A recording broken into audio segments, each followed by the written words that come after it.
Wadonga Mombasa kanyo ni chenro mag timo ikruok ne nyasi mar sidho gavana moyier Mombasa Abdulswamad Sharif Nassir osechopo e wang'e. Kane olose alap Mama Mangina Waterfront kuma chenro no biro dhi e nyime, jakom komiti no miluongo ni Joab Tumbo okoni gisetimo ikruok moromo. Komiti no koni gigeto rwako welo mahao 6,000 ka bende koni gigeto welo nyaka moko mowuok e pinje maoko kachiel kod johala bende. Nyaka sani komiti no koni gisetiyo gi omuom moyo siling milion 4.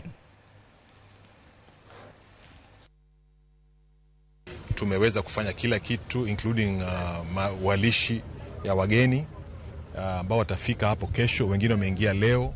Tunatarajia watu zaidi ya 6,000 kuwa hapa kesho.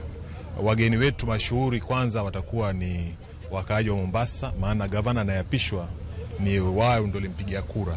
Kwa hivyo wao watafika hapa. Tuko na viongozi wengine wa tabaka mbalimbali, magavana, wabunge, members of the county assembly na wengine ambao sitaweza kuwataja hivi saizi. Lakini wako ma VVIPs ambao watakuwa hapa, kuna ma VIPs, kuna dignitaries katika hafla hii ya kesho. Kwa hivyo matarajio yangu ni kwamba kulingana na maandalizi ambayo tumeyafanya